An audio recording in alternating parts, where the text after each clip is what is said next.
Assalamualaikum warahmatullahi wabarakatuh. Good evening, Luzon, Visayas, and Mindanao. I'm Princess Abiba Saripauta. Welcome to Balitang Pambansa.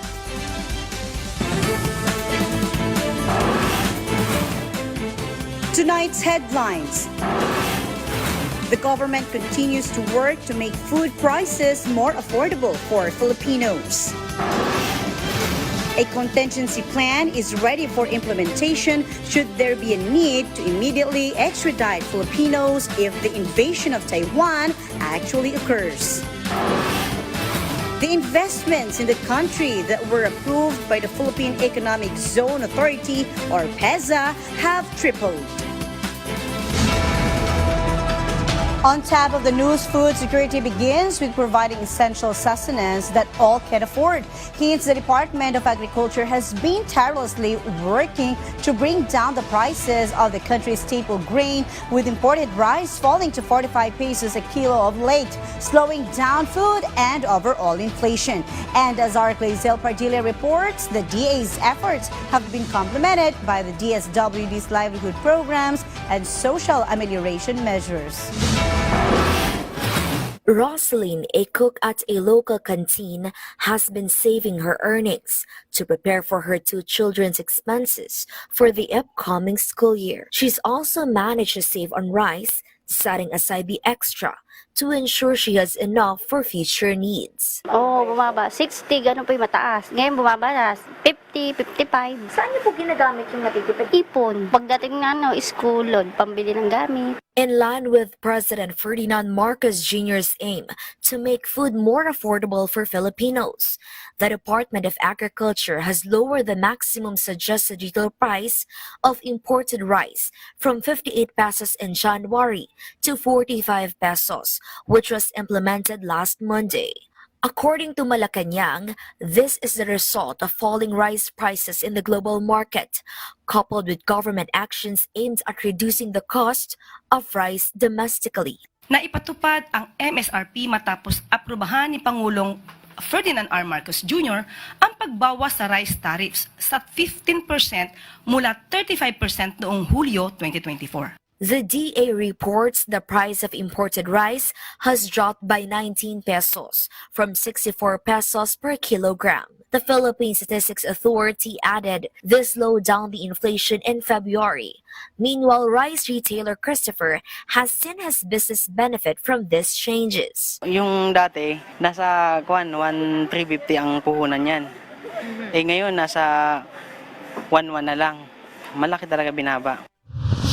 To further assist those in need, the Department of Social Welfare and Development has distributed livelihood assistance worth 375 pesos to 25 beneficiaries of the Pantawid Pamilyang Pilipino program in Santa Ana, Cagayan. Layo ng assistance package na ito na makatulong sa pagpapalawak at pagpapatibay sa kabuhayan ng mga benepisyaryo. Included in the distribution were items such as a fish smoking machine, sealing machine, plastic bottles, and other materials needed for the production of fish paste and shrimp paste. Additionally, the local government of Santa Ana contributed 198,000 pesos for the construction of a new facility to help produce fish products for the community. From PTV Manila, Clazel Pardilla, Balitang Pambansa. There is no reason to believe China is bluffing on its repeated statements to someday take over the highly prosperous, self-ruled island of Taiwan. Hence, the nation's top soldier has a worst-case scenario in mind, especially on the safety and survival of 250,000 Filipinos based there and enjoying their migrant worker status. Our Patrick De Souza's more on the AFP Chief of Staff's plans moving forward. The government is prepared and has a contingency plan to rescue Filipinos abroad who may possibly be caught if a conflict erupts. This was assured by the Armed Forces of the Philippines following the statement of AFP Chief of Staff General Romeo Browner Jr. telling soldiers to prepare for the possibility of a Taiwan invasion. Browner said it is inevitable for the Philippines to be affected if Taiwan is actually attacked. This includes the rescue of approximately 250,000 OFWs, which will be led by troops from the AFP Northern Luzon Command. Ito ay kasama sa mandato ng ating AFP to look after the welfare of the Filipino people wherever they are around the world. So hindi lamang naman barko, pwede naman by aircraft or by providing advanced teams to be able to help them consolidate kung sakali man may mga repatriation efforts ang gobyerno natin. Mahirap naman tumaabutan tayo na hindi tayo prepared. According to an expert, Browner's statement has basis, especially since China has long declared its intention to reunify Taiwan.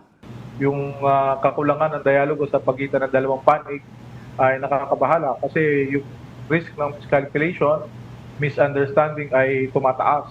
China continues its military exercises around Taiwan under the Operation Straight Thunder 2025-A, focusing on regional control, joint blockade, and precision strike, according to the Chinese PLA Eastern Theater Command. According to Taiwan's Ministry of National Defense, on Wednesday, they detected the operation of 76 PLA aircraft, 15 PLA Navy vessels, and 4 other Chinese ships. Malacanang assures the public there is no reason to panic. Tama lamang po na magkaroon po siya ng reminder sa buong troops, pati na din po sa taong bayan na we should always be prepared in all contingencies. Kung mangyayari pa po yan, hindi po tayo dapat magtulog-tulog sa ating posisyon at sa trabaho. Lagi po tayong handa. Meanwhile, the Philippine Coast Guard shadowed a Chinese research vessel passing through the archipelagic waters of the Philippines. Last spotted 50 nautical miles east of Calasaguen, Palawan. The PCG deployed an aircraft, but the research vessel Songha did not respond when asked over the radio.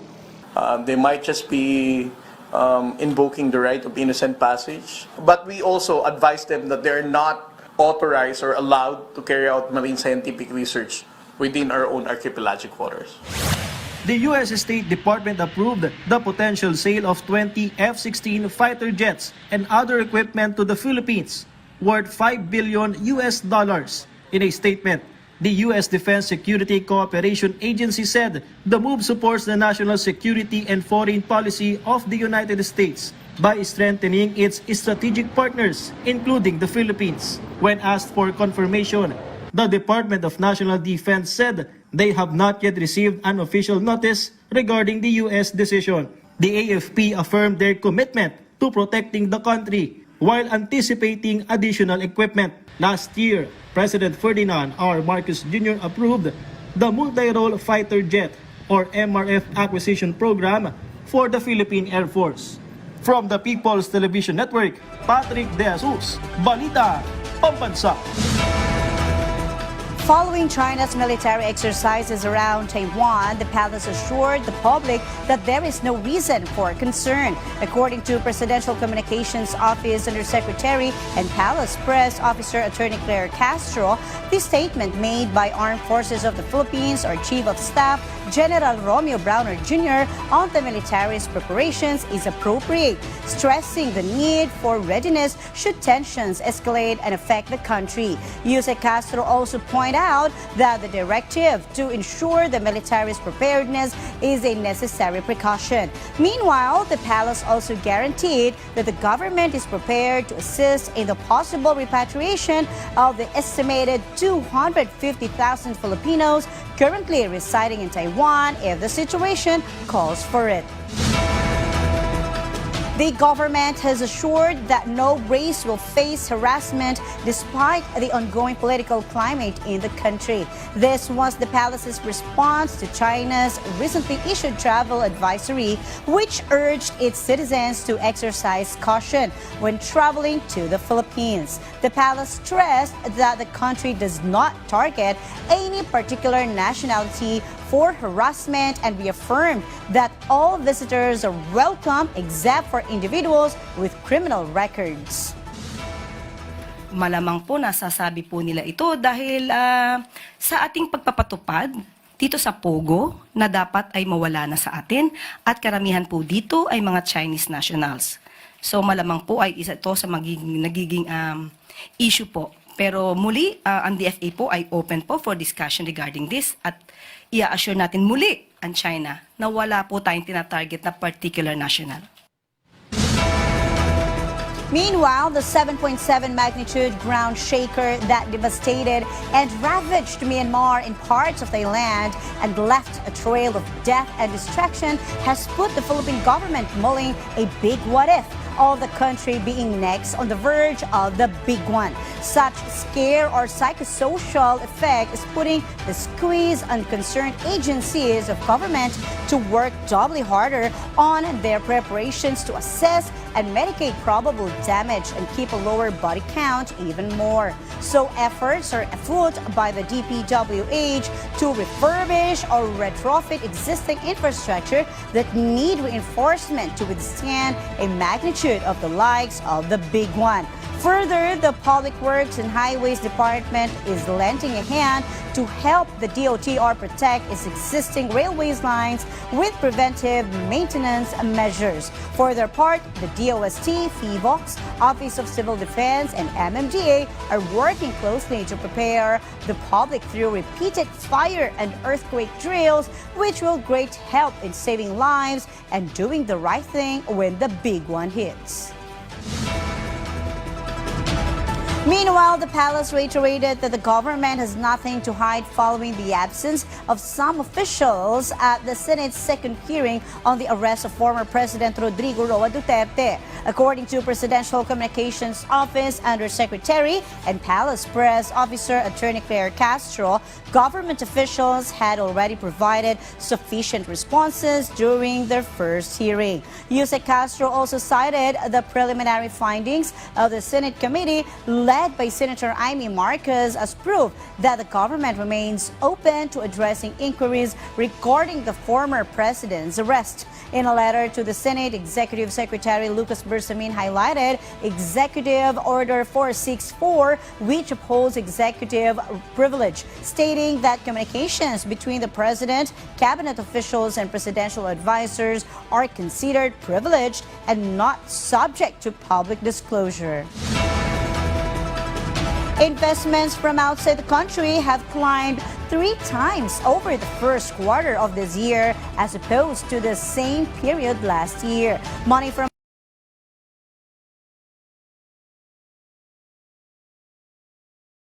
starters in manufacturing and the business processing and outsourcing sectors, and whose bottom line is seen to ultimately create 16,000 jobs and generate export received close to $500 million that our Harley Balbuena dwells on this report.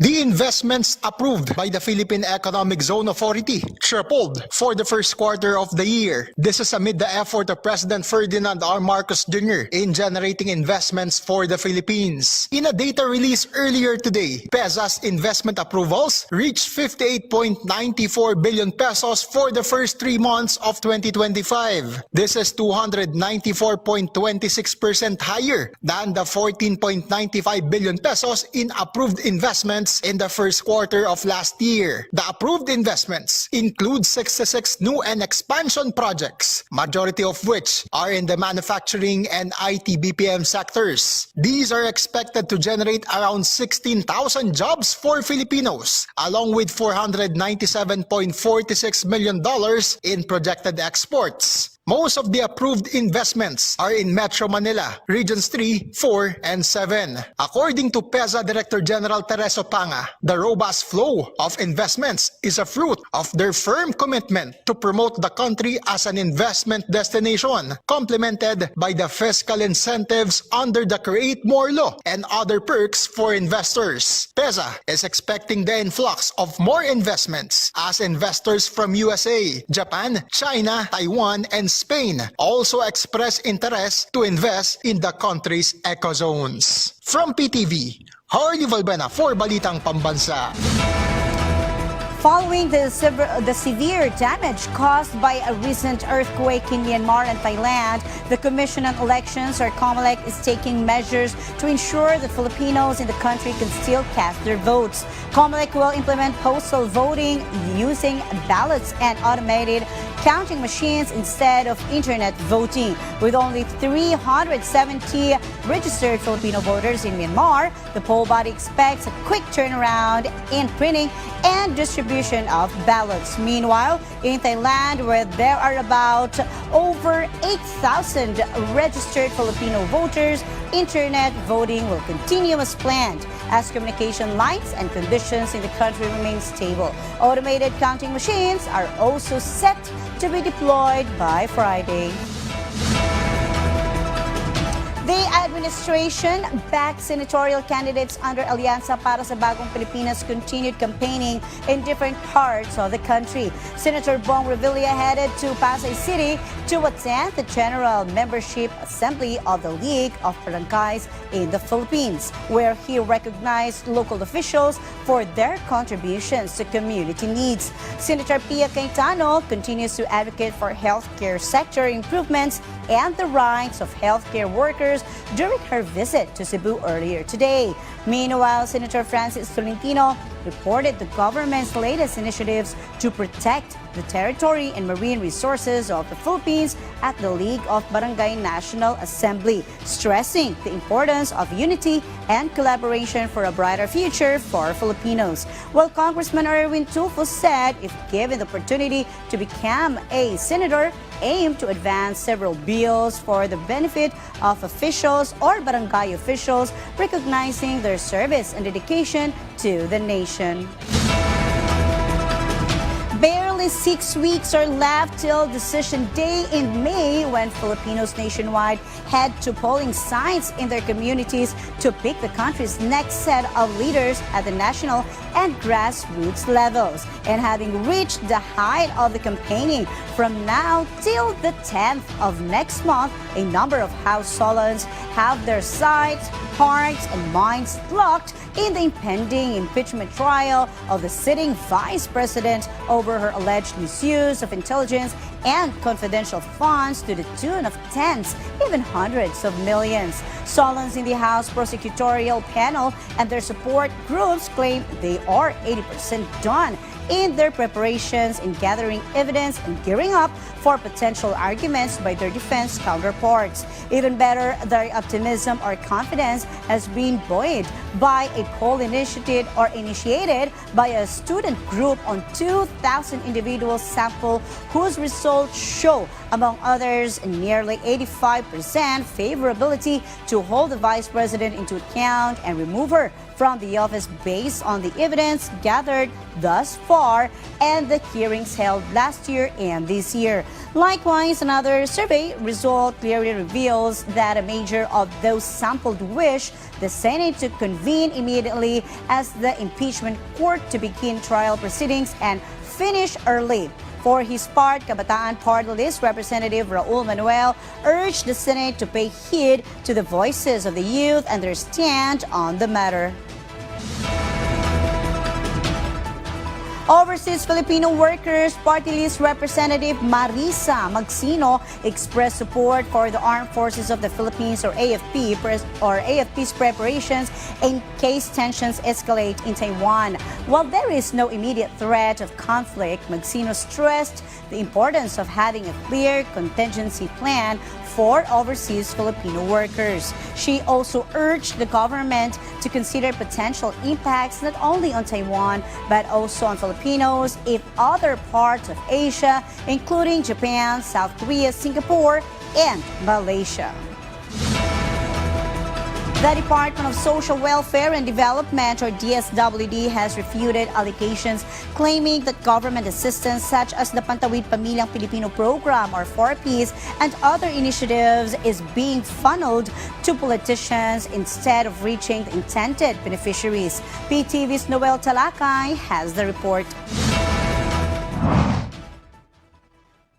The Department of Social Welfare and Development, or DSWD, has denied the allegations that the aid provided by the agency to the public, such as 4Ps and other programs, has been diverted to politicians. This was asserted by the DSWD spokesperson in an exclusive interview with PTV News. Yung pong mga mga tulong na ipinapaabot natin sa ating mga beneficiaries ay sa mga karapat-dapat at mga eligible beneficiaries po na pupunta. Hindi po yan dumadaan o ibinibigay sa sino man maliban sa mga beneficiaries natin. According to the Ibon Foundation, the assistance provided by the agency allegedly ends up with politicians instead of reaching to the proper beneficiaries. This, the foundation claims, this is one of the reasons why hunger levels remain high in the country. The DSWD explained that although the names of the beneficiaries come from the local government units or LGUs, they still go through a verification process. DSWD social workers are responsible for identifying whether an individual qualifies for government assistance. Identified beneficiaries natin, sumasailalim din po sila sa assessment or verification ng ating mga social worker. Tinitingnan natin kung ang mga kaukulang dokumento na isinusumite nila ay kumpleto and ini-interview at ina-assess ng ating mga social workers. Furthermore, Dumlao stated that there is a designated office, the grievance redress mechanism, to promptly address complaints or concerns regarding the aid programs and services implemented by the agency. Several beneficiaries of 4P's program have already been found in violation according to the DSWD. Meron na tayong mga beneficiaries na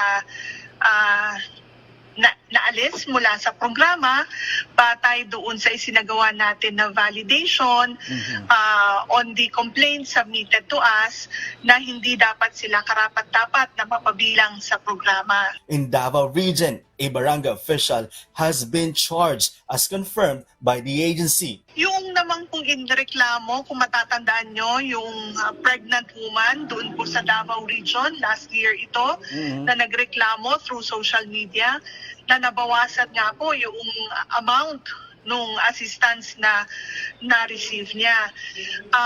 Kung babalikan natin yung issue na yon, DSWD was DSWD even initiated the filing of appropriate charges against the barangay official na nagbawas nga po nung assistance na tatanggap nung ating pong beneficiary. Dumlao also emphasized that agency does not disregard the comments or recommendations of various groups in the country such as the Ibon Foundation. The DSWD is studying this to improve and make the implementation of government aid programs more effective. From PTV Manila, Noel Talakay, Balitang Pambansa.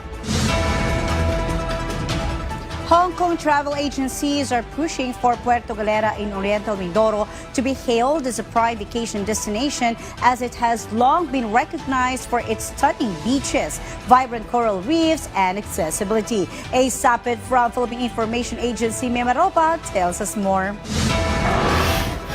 Since the 1970s, travel agencies in Southeast Asia, particularly those based in Hong Kong, have increasingly promoted Puerto Galera in Oriental Mindoro as a prime vacation destination, gradually shifting focus away from the more famous Boracay Islands, according to Department of Tourism Mimaropa.